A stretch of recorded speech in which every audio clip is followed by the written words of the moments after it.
My fiancée has an IQ of 140 and a photographic memory. But when she proposed, she forgot the ring. When we went to get the marriage license, she forgot the paperwork. And on our wedding day, she forgot to even show up. She was too busy saving her childhood sweetheart's wedding in the banquet hall next door.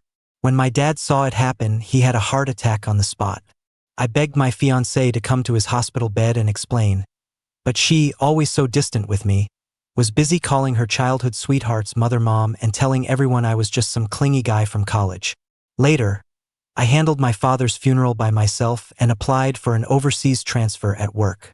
When I was home packing my things, my fiancée, back from her honeymoon and glowing with satisfaction, smiled at me. "Louis, is your dad feeling better? We should pick a new date for the wedding, give him something to be happy about." She had no idea that from the moment my dad died, there was no longer a we. I was pulling out all my winter clothes, folding them neatly into a suitcase. Suddenly, the front door opened and someone tiptoed inside. A pair of slender hands wrapped around me from behind, covering my eyes with 10 ice-cold fingers. "Guess who?" She intentionally lowered her voice, making it husky and seductive, just like she always did when she came back from a business trip and wanted to play around. The old me would have laughed and said, "Of course it's my beautiful Stella," and then warmed her cold hands in mine. But now that sweet feeling was gone. I was in no mood to play games. I pulled her hands away and went back to folding my clothes without a word. My girlfriend, Stella, seemed taken aback. Her cold fingers clenched into a fist, and then her eyes fell. She looked like a drenched kitten, asking pitifully, "Louis, what's wrong? Isn't giving me the cold shoulder for a month enough? After you stormed into the wedding, I had to spend forever explaining things to the guests." A sarcastic smile touched my lips. A month ago, I became a laughingstock to all our friends and family. My bride had stood me up for someone else. My father had a heart attack because of it, and Stella threw me out of the reception hall like a beggar. Even on the day of my father's funeral, the people from my hometown pointed and sneered at me. "That's him, right? The guy whose wife ran out on their wedding day. And he's supposed to be a top student? Almost 30 and still single. So embarrassing. I heard he drove his own father to his grave. Told you having a son is useless, they can't even take care of you in your old age." The damp, suffocating feeling of my father's burial washed over me again. But I had no more tears left to cry. Coming back to my senses, I said flatly, "It's not the cold shoulder. Let's break up." I hadn't even gotten the words out. Stella just nodded, drawing out a long O as if she couldn't care less. "Not the cold shoulder, so you're fighting with me, right? Didn't I text you an explanation?" Ethan's wedding had a last-minute disaster. Our families, our old friends helping out wasn't going to kill me. She sat down on the sofa like a queen, picked up a gray sweater, and began clumsily folding it for me. Beneath her dark hair, her delicate brows furrowed, and her red lips pursed almost imperceptibly. "This sweater is so ugly. You should just throw it out." I didn't say anything. I just stared at the silver wedding band on her ring finger, a little dazed. I finally realized what that unusually cold thing pressing on my eyelids had been. Stella followed my gaze, and as if she had something to hide, she quickly slipped the ring off and put it in her pocket. Then she blinked, trying to smooth things over like she always did. "You have to commit to the part, you know? I forgot to take it off. You're not getting all jealous again, are you, Louis?" Actually, I wasn't angry at all. I just suddenly remembered something. When she proposed to me at the dinner table, she held out her hand and asked if I would marry her without even having a ring. She said she forgot, and that she didn't like the feeling of being tied down by a ring anyway. She promised she'd make up for it on our wedding day with a custom Cartier ring. But in the end, she placed that custom ring perfectly on Ethan's finger. And she, who hated being tied down, was now happily wearing her own wedding band, never wanting to take it off. Angry? I couldn't feel anger anymore. For the past month, I had tortured myself by watching the news reports of Stella and Ethan's honeymoon trip around the world. And now, my heart was numb. I looked away and didn't reply. I just took the sweater back from her hands and said flatly, "My dad knitted this for me. Stella's hands were suddenly empty. She was clearly annoyed, her lips tightening, but she managed to keep her temper in check. By the way, how is your father? He should be pretty much recovered after a month of rest, right? Her eyes curved into a smile. I always thought our wedding venue was too small and didn't do you justice. Let's take this opportunity to set a new date, throw a huge, lavish wedding, and make your dad happy. I knew Stella was in a good mood today and was giving me plenty of chances to back down.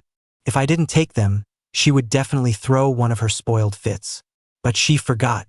The day we were supposed to get our license, she showed up at City Hall and said she'd forgotten her paperwork, then turned around and left to help Ethan, the groom who had just been stood up, try on tuxedos.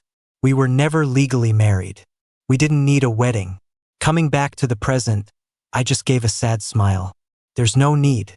After being stonewalled several times, Stella's face suddenly darkened. Just as she was about to speak, her phone rang.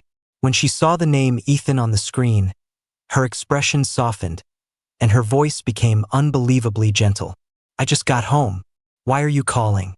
After listening for a moment, she tucked the phone between her ear and shoulder, picked up her beige trench coat from the rack, and smiled. Ethan, you're really pushing your luck. I'm in the middle of placating my boyfriend here. This is the last time, you hear me? I watched as she expertly slipped the ring back on her finger, checked her hair and makeup in the full-length mirror, and grabbed her car keys to leave. With her hand on the doorknob, she seemed to remember I was still there. She glanced back, ruffled my hair, and said in a doting voice, "Okay, Louis, stop sulking. I bought you a little present. I'll give it to you tonight." I watched her leave, then walked over to the floor-to-ceiling window. Through the glass, I saw a flashy red Ferrari parked downstairs. Ethan was leaning against the car door, sipping a boba tea. And Stella, who was usually a germaphobe, bent down without hesitation and took a sip from the same straw before getting into the driver's seat. I stopped watching and drew the curtains. I turned around and picked up the overseas transfer application from my desk, which I had already filled out completely. Running my thumb along the sharp edge of the application, I walked out the door without a second thought and caught a cab to the office. By the time I finished packing, it was already evening. I had applied for the transfer through the company system a couple of days ago, and it had been approved. All I needed to do now was submit the physical copy for their records. At the office, everyone was whispering as they looked at me. "Isn't that the guy from the video who caused a scene at Ms. Hall's wedding at headquarters? Hey, didn't he take bereavement leave to run away? What's he doing back here? I bet he's here to quit. He's been at this company for 10 years and is still just a team lead. I heard he applied for a promotion 5 times and got rejected every time. Pretty useless." These harsh comments used to get me down, but now I felt nothing. I had heard far worse during the time I was arranging my father's funeral. I kept my eyes forward and knocked on my boss's door. "Mr. Wong." "Come in." Mr. Wong looked at the form in my hand and nodded with satisfaction. "Louis, when you told me you wanted an overseas transfer the other day, I didn't believe it. You always turned it down before, saying you couldn't bear a long-distance relationship with your girlfriend. You were pretty decisive this time. Someone from headquarters is coming tomorrow to inspect the transfer situation. Come back to the office one more time to show your face, and then you can go. You know, we started as interns together. You were always more capable than me, helped me out a lot. I'm glad you've finally figured things out. It's for the best." I lowered my eyes. Yeah, maybe it was just bad luck. All the interns from my year had become executives, while I was stuck in the same place. Leaving the office, I looked back at the skyscraper where I had worked for 10 years. In those 10 years, Stella's family company had grown stronger and stronger, with even its branch offices soaring into the clouds. But why had the relationship between Stella and me crumbled so spectacularly? The way Stella and I met was a classic story of a rich girl and a poor boy. My mother died when I was young, and my father raised me on his own. Back then, outside of class, I spent every spare minute working part-time jobs, even sitting in on classes for other students. Until one guy not only refused to pay me but also brought his roommates to corner me, trying to take all the money I had. I was in despair. It was Stella who saved me, showing up with her bodyguards, pulling me up from the ground, and even offering to buy me dinner. She blushed and said her grades were bad and she was afraid of failing, asking me to help her cram for finals. I knew her grades were excellent, it was just her way of helping me. I was drawn to her sunny, cheerful nature, a kind of brightness that seemed like it had never known hardship. The day I agreed to be her boyfriend, she held my hand and announced to everyone on campus, "This is my boyfriend, the smartest guy in school." When we graduated, I gave up a full scholarship to study abroad. When I started working, I turned down a six-figure executive job at a big tech firm overseas. All I wanted was to be with Stella, to simply marry her, have children, and grow old together. But everything changed a year ago, the day her childhood sweetheart, Ethan, came back from abroad. That day, for the first time, Stella left me behind when I was sick, just to pick Ethan up from the airport.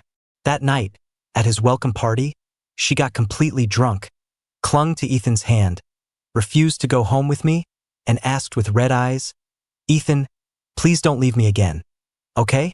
From then on, I argued with her endlessly about Ethan. I wanted her to have boundaries. She accused me of being too controlling, of not even letting her have friends. She even said with a sneer that, technically, she had known Ethan since they were kids, and I was the one who came later. Then, 2 months ago, on the day Ethan sent her a wedding invitation, she, who had rejected my hints about marriage 99 times, suddenly put a piece of pork rib in my bowl and mumbled, "Louis, why don't we get married too?" I shook my head, pushing the memories away. My shadow stretched long and lonely in the setting sun. I had no family left in this world. After a few more steps, the sky turned completely dark. I was about to pull out my phone to call an Uber home. Then, I heard a familiar laugh nearby, speaking affectionately. "Ethan, hold on tight, or I'm not responsible if I drop you."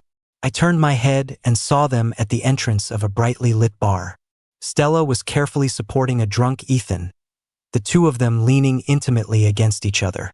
Ethan had his arms wrapped tightly around Stella's neck, smiling happily like a small pet relying on its owner. A circle of people around them was cheering them on. "All right, the game's not over. Go, Stella. Don't forget to link arms and drink with your husband when you stop. Ethan is so handsome. When we played house as kids, Stella would beat us all up to be the princess who got the prince. Who knew the prince and princess would end up together for real?" Stella was beaming, gently steadying the dizzy, intoxicated Ethan as if he were a fragile piece of porcelain. Then, she and Ethan took the glasses someone handed them, linked arms, and expertly drank together. Instantly, the cheering grew louder. People clapped and shouted, "Kiss! Quiche! Quiche!" Stella froze for a second, not moving. Ethan, however, smilingly defended her. "Didn't we say that was the last game? We've been at these wedding games for so long. Everyone should be heading home." But in the next second, Stella wrapped her arms around Ethan's neck and kissed him. Her eyes were open, clear and gentle, with a deep possessiveness hidden in their depths. A moment later, she looked away, slowly released her grip on Ethan, and clutched her head, pretending to be drunk. "I want to go home. My head hurts so much." I took in every detail of Stella's concern for Ethan, her cautious, protective love. I also watched as she shakily pulled out her phone and dialed a number. Then my phone started ringing. From several feet away, Stella heard the ringtone, and the moment our eyes met, she stood up straight. The crowd looked at us quizzically. "Stella, who's this handsome guy?" one of them asked. Stella's eyes flickered. "The son of my family's driver," she mumbled. "My mom probably sent him to tell me to come home for dinner." A smug look crossed Ethan's face. Playing the part of a considerate husband, he said slowly and deliberately, "Oh, the driver's son. Well, you'd better take good care of your young lady then." The old me would have tearfully asked Stella who she really loved. Now, I just found it all tedious. Without giving them another glance, I turned and got into the Uber I had just called. When I got home, my stomach was cramping from not having eaten all afternoon, so I made myself some plain noodles. I'd barely had 2 bites when I heard the clatter of high heels outside. The next second, Stella kicked the door open. Seeing me eating, She scowled and snatched the chopsticks from my hand. Louis, why did you just turn and walk away back there? Do you have any idea how embarrassing that was for me? What I didn't expect was that Ethan had followed her. He was holding Stella's arm with a look of concern, his voice gentle. Stella, didn't we agree you'd talk to him nicely? He turned to me with a smile that couldn't hide his triumphant expression. Louis, please don't be mad. Stella's always had a bit of a temper. She's impatient with everyone except me. But you were in the wrong too. Stella was drunk. How could you just leave her there alone? I grabbed another pair of chopsticks and shoveled a mouthful of noodles. They were bland and tasteless. Without looking up, I answered Stella, you had your husband there to take care of you. Why would you need me? Stella's face went dark, the atmosphere around her turning heavy and cold. What do you mean, my husband? Louis, there's a limit to your jealousy. Those were just friends from our circle. Ethan and I were just playing along. You think I like to drink? I did it for you. I found that ridiculous. She was clearly enjoying every moment of being lovey-dovey with Ethan, and now she was playing the victim. Looking at Stella, I put down my chopsticks. For me? For you, Stella said, as if it were the most obvious thing in the world. My mom said she would only agree to make me the heir to the company if I married Ethan. Only then could we be together, only then could I get you transferred to headquarters. Wasn't this all for you and your career? Ethan frowned almost imperceptibly, a flash of malice in his eyes, but he played along. Stella's right. You probably don't know, but she's the one who's been rejecting all your promotion applications over the years. It was to protect you. She's really gone to great lengths for you. I froze. A chill shot up my spine, so cold it made me shiver. All these years, I had pushed my body to its limits, trying to stand shoulder to shoulder with Stella through my own hard work. But now, Ethan was telling me that Stella had thrown all my efforts down the drain. So what were all those late nights working on proposals? All those business dinners where I drank until my stomach bled just to close a deal? All those missed holidays and the fact that I barely saw my own father? What was it all for? My nose stung, and my eyes instantly turned red. My voice was hoarse as I asked Stella, "Is that true?" Stella didn't show a hint of guilt. Instead, she nodded as if expecting praise. Of course. Don't worry, from now on you'll be Mr. President of the Hall Corporation.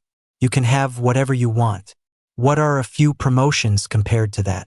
I suddenly found it all so laughable. Stella had always insisted on keeping our relationship a secret. Even for our wedding, she told me to only invite my closest friends and family and not to make a big deal out of it. No one even knew we were together. Protecting me was just an excuse. It was all just to satisfy her own need to control me, to belittle me so I would revolve around her. Only now did I realize that what I thought was sweet, genuine love had never been pure at all. I shook my head and finally said the words that had been sitting in my heart. Stella, let's break up. Stella's eyes flew open, and she stared at me in disbelief. Her lips trembled, but she couldn't get a single word out. A flash of joy crossed Ethan's face. He quickly scolded me. Louis, you can't break up with Stella just because she and I are close.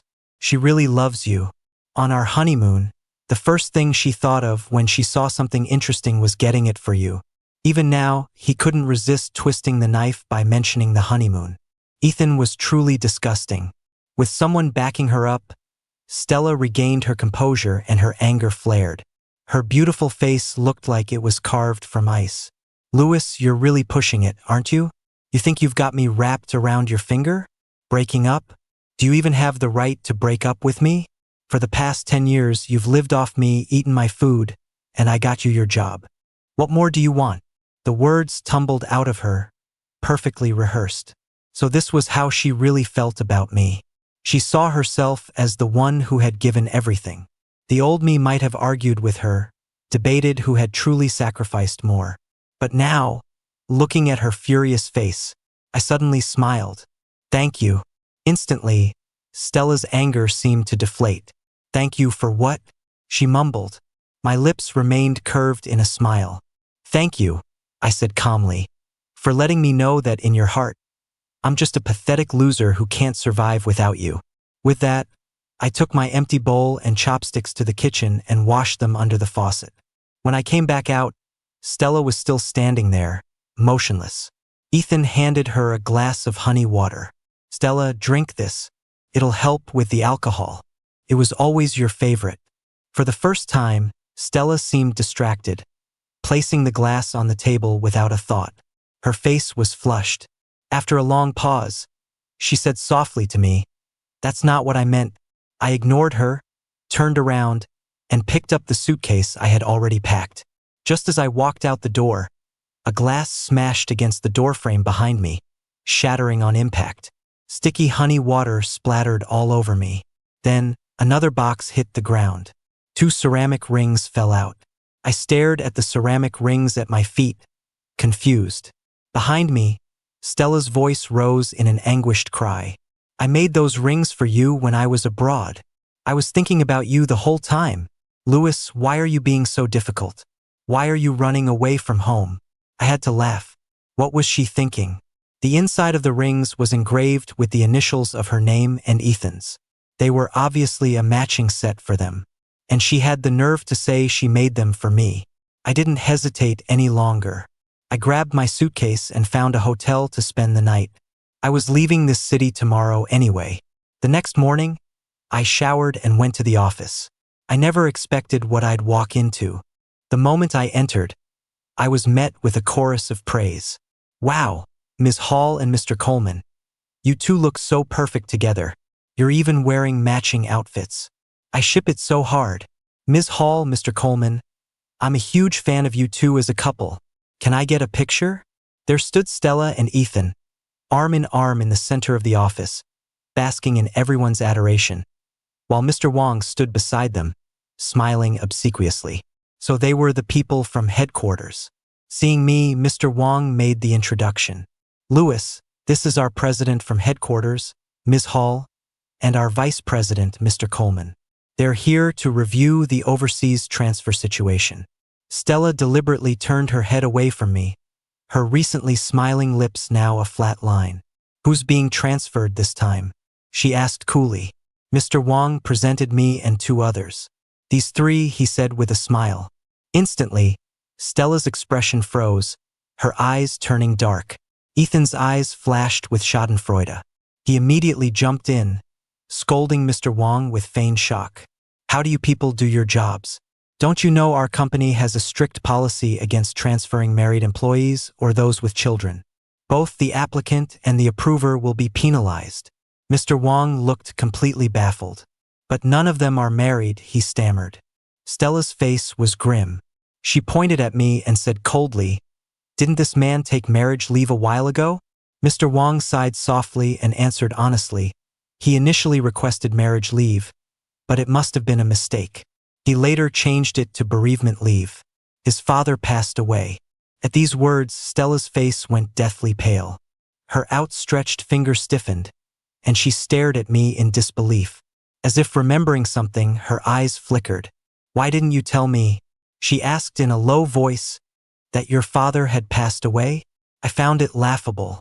My dad had always cherished Stella as a daughter-in-law. He used to say that I was blessed to marry her and always looked forward to the day she would call him dad. But what he got was Stella marrying someone else and affectionately calling another man's father dad. "Is that necessary, Ms. Hall?" I said flatly. "Does headquarters really need to manage the personal affairs of every single employee?" Stella felt something slipping out of her control, and the feeling of unease was growing. She gritted her teeth, her anger flaring up.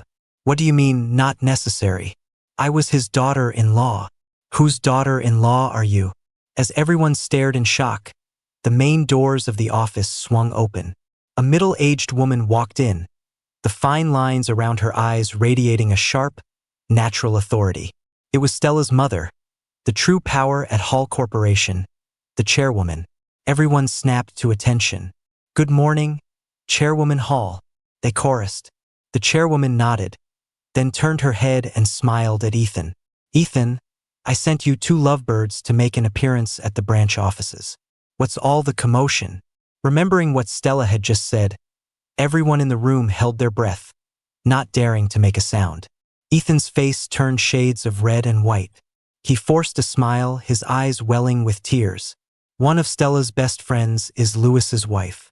When Stella heard he was being transferred, she just wanted to stand up for her friend.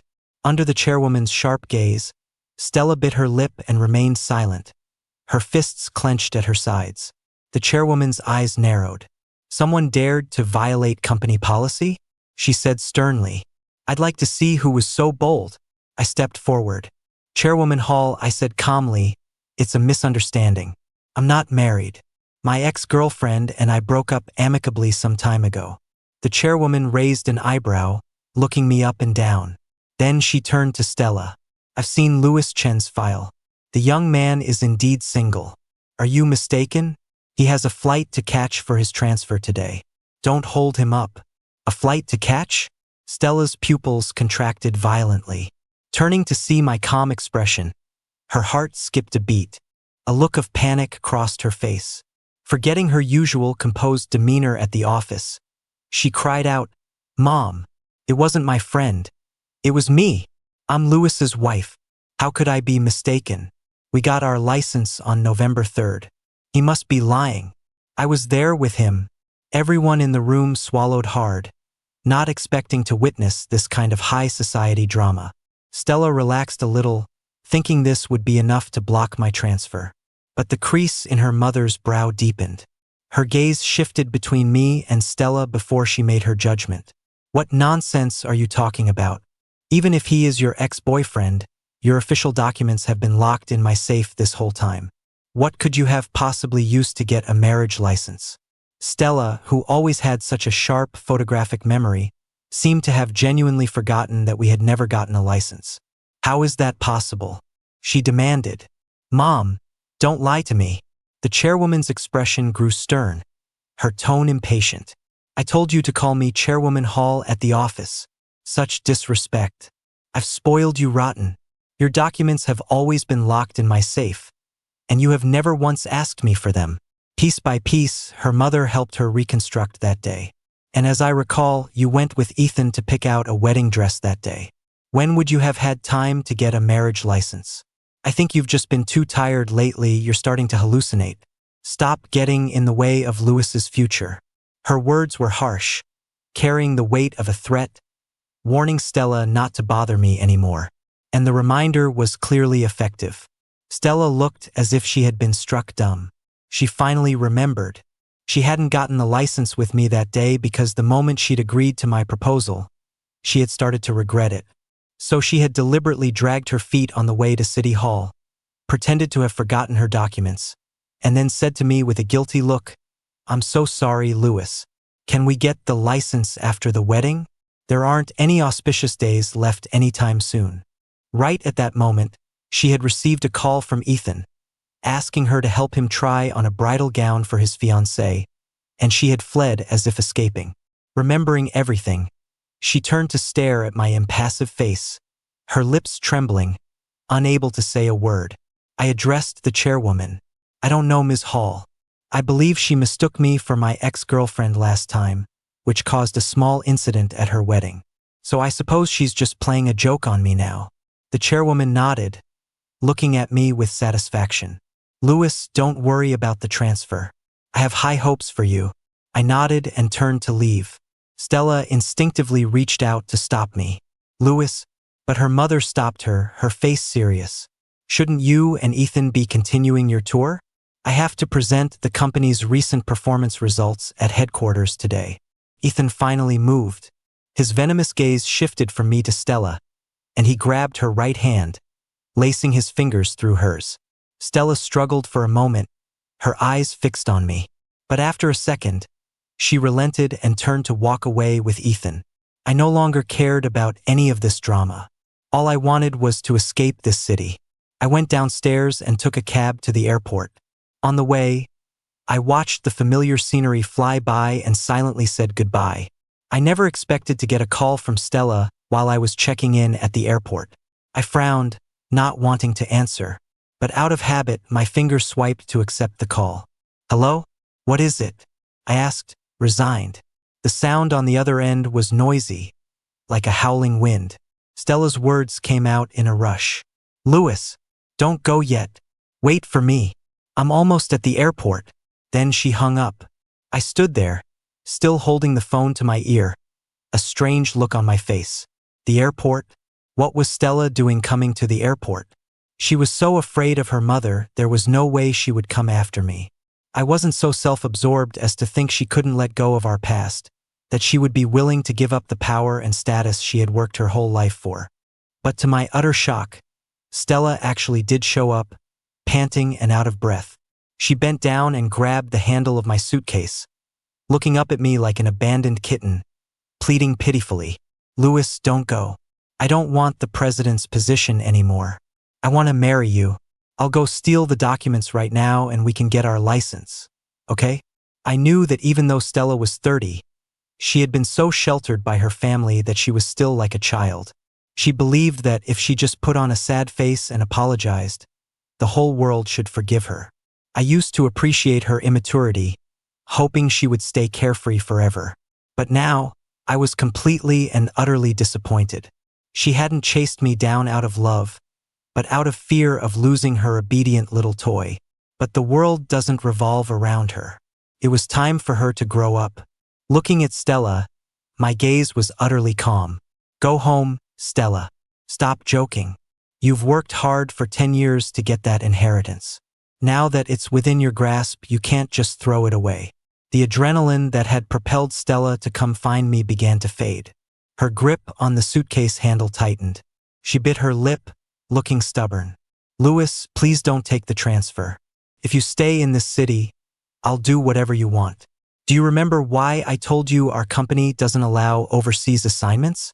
When I was just a baby, my mother, a real powerhouse, chose to expand the business overseas. She was gone for 5 years. But when she came back, my dad had another child. From that day on, my mom went crazy.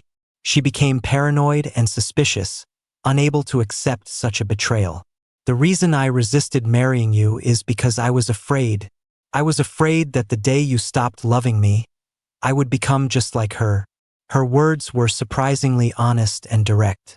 I knew this was her deepest, most hidden fear. In fact, her father had done something even worse. In an attempt to seize half of the Hall family's assets, he had secretly kidnapped Stella and held her for ransom. Although Stella was rescued, she fell gravely ill afterward. The shadow of abandonment had loomed over her entire life, becoming her personal nightmare. That's why I had always been so patient, so careful to protect her fragile heart, hoping she would feel and believe in my love. But the truth was, this person who claimed to be terrified of marriage had no problem accepting her wedding to Ethan and had looked blissful on their honeymoon. Perhaps even she didn't realize that she had an extraordinary dependence on and trust in this childhood sweetheart she hadn't seen in years. After a decade together, I wanted a clean break. I kept my voice gentle. Stella, I can see that Ethan truly likes you. You don't have to hide your feelings anymore. I wish you both the best, a long and happy life together. Stella argued anxiously, no, that's not it. I just see him as a little brother. He was the one who saved me from my dad. I admit, I had a tiny crush on him once, but just a tiny one. The person I truly love is you, Louis. You can't leave me. As she spoke, her voice suddenly grew hoarse and cracked with tears. I just found it laughable. Even now, she was playing the ostrich, thinking she could bury her head in the sand and escape reality. In her heart, the inheritance was more important than me, her mother's approval was more important than me, Ethan was more important than me. Sometimes, even a night out with her friends was more important than me. We had been drifting apart for a long time. And yet, here she was, insisting she loved me. Just as we were at a standstill, a dozen men in black suits entered the airport. Chairwoman Hall had arrived with Ethan to retrieve her. At the sight of her mother's stern face, Stella's eyes filled with fear, and she instinctively let go of my suitcase. I sneered inwardly.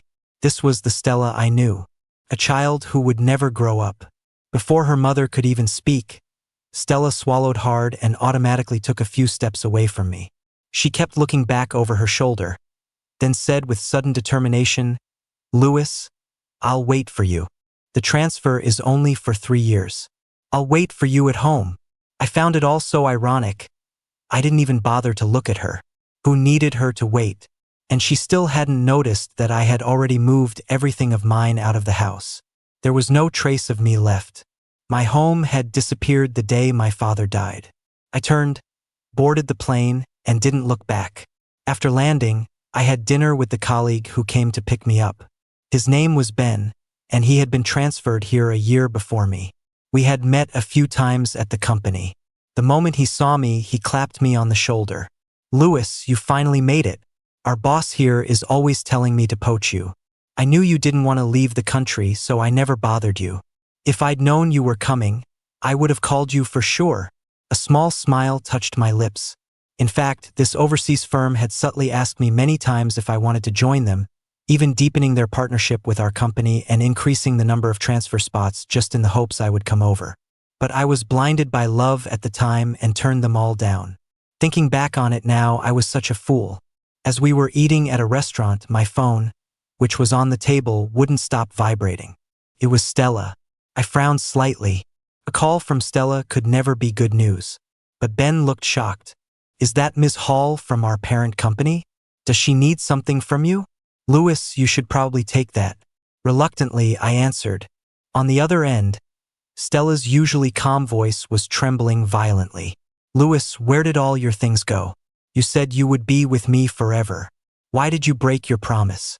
Her voice was so loud, almost hysterical, that I had to hold the phone away from my ear. Ben's fork and knife slipped from his hands, clattering onto his plate. He stared at me, his mouth agape in disbelief. I just said coldly, "Stella, from the moment my dad died, you and I have had nothing to do with each other." I hung up. After a moment's thought, I blocked her number. When I looked up, Ben was staring at me, looking like he wanted to say something. "What is it?" I asked, a little confused. Ben stammered, "Louis, the girlfriend you were always talking about. Was that Ms. Hall? But someone in the company chat sent me a video a while back." I understood. Everyone at the company knew I had a girlfriend of 10 years, but no one knew who she was. Some even suspected I was just a lonely guy making it all up. And the scene of me crashing Stella and Ethan's wedding, begging her to come to my dad's bedside, had been filmed and passed around the entire company as a joke. Now, facing Ben, I didn't bother to hide it. "Yes," I said frankly. "We used to date. It didn't work out, so we broke up." Ben, having pieced together his own version of the story, looked at me with sympathy and patted my shoulder. "Don't take it too hard, Louis. Guys like us can't compete with the son of the Coleman family. I'll introduce you to a good, down-to-earth girl later." I chuckled and shook my head. Once I officially started my new job, I felt a sense of relief. It was amazing what you could accomplish when no one was sabotaging you or deliberately making your life difficult. Every bit of effort I put in yielded a corresponding reward. After just 1 month, I was promoted to an executive position. This was a level I had never reached back home, even after 10 years of work and 5 promotion applications. Meanwhile, Stella was frequently on the front page of the news. Always tied to Ethan, of course. They attended all sorts of galas and events as a married couple, putting on a show of affection and earning a reputation as a perfect, well-matched pair. I figured Stella must have sorted things out and realized that her true love, buried deep in her heart, was Ethan, and that was fine. Seeing them together now, my heart was as still as water. I felt nothing at all. In the blink of an eye, 3 years passed. It was time for me to return to the home office to report on my work. I never expected that Stella and Ethan would be the ones to pick me up at the airport. Stella, wearing sunglasses and an arrogant expression, saw me and immediately turned to walk away. Ethan, however, still wore his gentle mask, his words laced with hidden barbs. "Louis, you look like you've been doing better abroad these past 3 years than you ever did at home. You've even bulked up. You probably forgot all about us." Since they were there to pick me up on behalf of headquarters, I couldn't really refuse, so I followed them. I discreetly felt my arm muscles, which weren't very visible under my winter coat, and thought to myself that yes, I had gotten a bit stronger. "Yeah, things have been good," I said non-committally. When we got to the underground parking garage, Stella got into the driver's seat. Ethan opened the passenger door and sat down. Only after buckling his seatbelt did he say, "Oh, I'm so sorry, Louis, I forgot. You should be in the passenger seat. I'll get out." Stella snorted. Don't indulge his bad habits. He can sit in the back. I was confused. Was it a new trend to have guests sit in the front? Why else would Ethan offer me the passenger seat? But since Stella had spoken, I just nodded and got into the back. Stella's hands on the steering wheel suddenly tightened, her knuckles turning white. Her eyes were dark as she said through gritted teeth, "Louis, didn't you used to say the passenger seat was exclusively for your boyfriend? That you hated it when anyone else sat there?" I was even more baffled. Yeah, Ethan's your husband, so it's fine for him to sit there." Stella's face grew darker. She drove in silence, and for a long time, the car was filled with a suffocating quiet. I took out my phone and quickly texted my wife to let her know I had landed safely, so she wouldn't worry. Yes, in these 3 years, Ben had introduced me to a female colleague, Olivia, and we had gotten to know each other and fallen in love. She was also on an overseas assignment from our company and, like me, had lost all her family, so she had no desire to go back. Maybe it was a shared sense of loss, or maybe we were just two lonely souls finding comfort in each other. But we always had endless things to talk about. A year later, we got married. By the time I had to return, she was 3 months pregnant, but she still had work to finish, so I didn't ask her to come with me. Seeing me grinning foolishly at my phone in the rearview mirror, Stella gritted her teeth in frustration. She cleared her throat and said, "Louis, aren't you going to ask me how I'm doing?" Before I could answer, she started talking to herself. "My mom retired last month and handed the entire company over to me. Now the company is mine." Was she trying to show off? I got it. This was the legendary Who's Doing Better competition with an ex. My wife texted me back, "Glad you landed safely, honey. The baby was very well behaved today." She followed it with a little bear blowing a heart emoji. A smile spread across my face, and I sent a heart back. Feeling much better, I casually said to Stella, "Congratulations, Ms. Hall." The next second, Stella slammed on the brakes. I lurched forward, barely managing to catch myself with my hands. I rubbed my bruised forehead, about to protest. But Stella was staring at me, her eyes locked on mine, seemingly furious. Ethan's gaze flickered between us. "Louis," he began, "why are you being so polite? You're not still mad about my relationship with Stella, are you? She's missed you a lot these past few years. She even deliberately added more trips abroad just to find you." Stella cut him off, but her resentful words were directed at me. "Ethan, why are you telling him all that? Some people have no heart. He's been holding a grudge for 3 years. So petty." Huh? Who was holding a grudge? Me? While I was still trying to figure it out, Ethan jumped in with a smile. "Louis, you're looking more handsome than ever. You must have been very popular abroad." "It was okay," I said vaguely.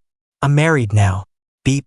Someone slammed their fist on the horn, letting out a long, sharp blast. Stella whipped her head around, her eyes bloodshot. "What did you say?" she asked, her voice hoarse. I looked her straight in the eye and said flatly, "I got married while I was abroad." Ethan's eyes lit up, and he couldn't stop a smile from spreading across his face. "Louis, everyone saw how much you loved Stella. You can't joke about something as serious as marriage."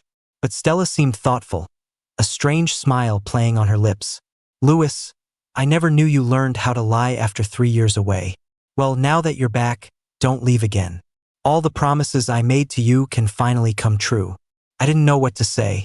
If she didn't believe me, then so be it. Stella was the kind of person who, once she got an idea in her head, would never let it go. Arguing with her was a waste of breath. After we got to the office, I quickly reported on my work from the past few years. While Stella and Ethan were in a meeting, I went to the HR department and pulled out my letter of resignation. The HR employee stared at me in shock. After all, everyone who went on an overseas assignment came back to an executive position and a comfortable life. This was the first time he had ever seen someone come back from a transfer only to quit. "Okay," he stammered. "I'll submit it for you. You should get a response within 3 business days." I just gave a faint smile. I turned and took a cab to my father's grave. This was the other reason I had come back. On the way, the villagers still pointed and gossiped. Well, look who it is. The kid disappeared for 3 years. Did he just get out? Don't talk nonsense. His wife said he went abroad to do big things. He's a success now. Wife, who were they talking about? I paid no mind to their words. They were usually half-truths anyway.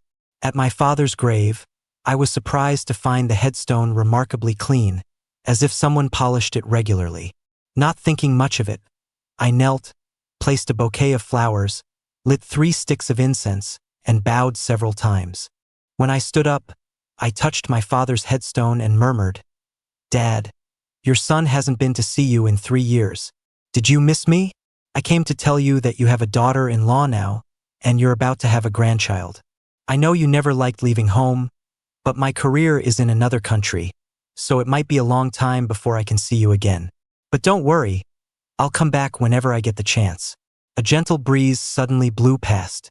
Felt like my father's gentle touch. Then, I heard footsteps behind me. It was Stella, panting slightly.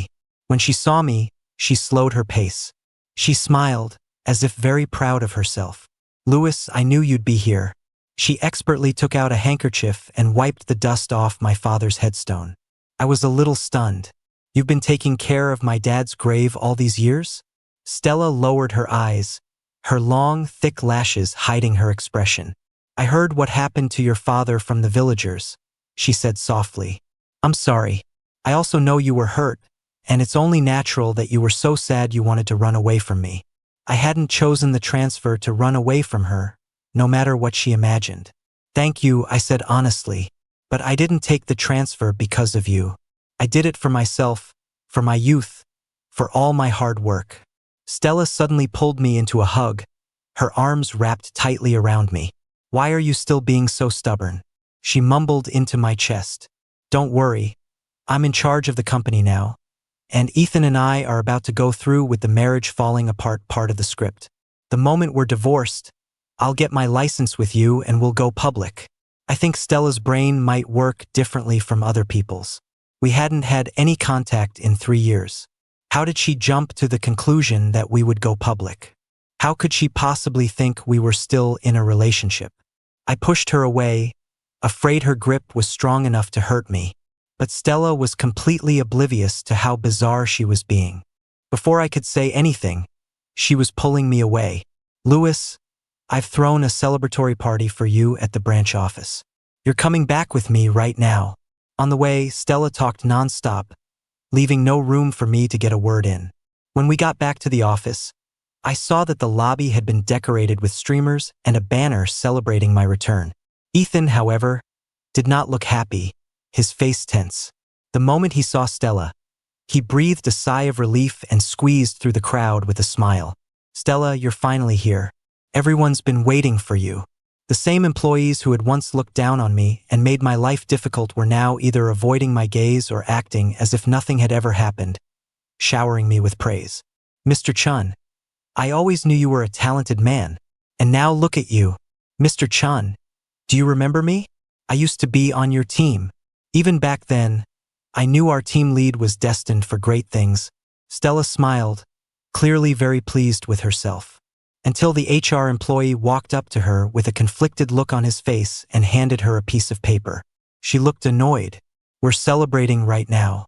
Can't this wait until business hours?" Despite her words, she took the paper. Her expression changed drastically. Her lips moved silently. "Resignation letter." The next second, Stella's eyes were glued to me. Her mind was in turmoil. She casually set the resignation letter aside. But I had seen it. "Miss Hall," I reminded her calmly, "if you could please sign that. My flight back is tomorrow." Stella's eyes widened in disbelief. "You're leaving tomorrow? Louis, are you throwing your future away?" I was getting tired of this. "Miss Hall, my wife is overseas. I don't want to build a career here." I assume that's not a problem? Seeing his chance, Ethan couldn't resist adding fuel to the fire. "Louis, do you really have a family abroad? In that case, Stella, maybe you should just—" He didn't get to finish his sentence. Stella's face instantly darkened. "Louis, stop messing around. You submitted your resignation just to hint that you want a promotion. didn't you? I've already decided to transfer you to headquarters as a vice president. What more could you possibly want? Ethan, the current vice president, flinched, clearly unhappy with the suggestion. Just as we reached a stalemate, a gentle, pleasant female voice cut through the tension. Is this where Louis Chen works? The moment I heard that voice, I immediately walked toward the entrance. My wife's voice. I hurried over to her. Honey, what are you doing here? I exclaimed in surprise. Seeing Olivia walking quickly toward me, I rushed to support her, my heart pounding. Olivia, slow down. Be careful you don't run into me. I chided gently. She gently stroked her very prominent baby bump. In that instant, Stella froze. The entire office froze. Some of the quicker ones recovered and started laughing and flattering me. Mr. Chun, I can't believe you're married and about to be a father. You're really living the dream. We're all so jealous. Yes, and your wife is so beautiful. Mr. Chun, you're a lucky man. Olivia's ears turned bright red, but she lifted her chin and squeezed my hand, as if staking her claim. Louis, I wanted to surprise you. And I wanted to come see your dad. Stella finally snapped out of it, but her usual composure was gone. She had clearly lost her mind. She took a step forward and tried to pry Olivia's hand from my arm. You're lying. Louis is my husband.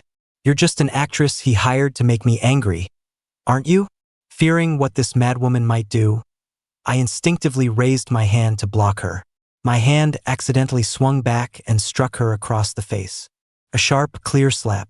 I pulled Olivia behind me, watching Stella warily, my brow furrowed. Ethan had already rushed to Stella's side. Stella, are you okay? Does it hurt? He asked repeatedly. Stella just held her reddening cheek, her whole body trembling. 2 streams of tears flowed, unbidden, from her eyes. Louis, she said, her voice hoarse, tell me this is all fake. You promised you would only love me for the rest of your life. I looked at her, my expression utterly cold. Stella, I'm going to tell you one last time with all seriousness. We broke up a long time ago. We have nothing to do with each other. My wife's name is Olivia. She loves me, and I love her. With that, I carefully escorted Olivia out of the office. This time, Stella didn't follow. That night, I took Olivia to a hotel to rest, planning to take her to my hometown the next day to visit the cemetery. Early the next morning, I saw the notification that my resignation had been approved. At the same time, I saw news that Stella and Ethan were publicly flaunting their love and planning to have a baby next year. Their fans online were ecstatic. Stella sent me a bizarre text message. Louis, I'll be waiting for the day you realize what's truly in your heart and come back to me. You'll regret losing me. It was absurd, completely delusional. After taking my wife to visit my father's grave, I immediately bought tickets and left the country. A few months later, I saw the news that Stella's company had been acquired by Ethan's, and she had been forced out of power, falling from a princess to a commoner. After that, I never heard any news of her again. 6 months later, my wife gave birth to a healthy, 7.5-pound son. Holding that soft, tiny life in my arms, my heart filled with warmth. Maybe this is what happiness really is.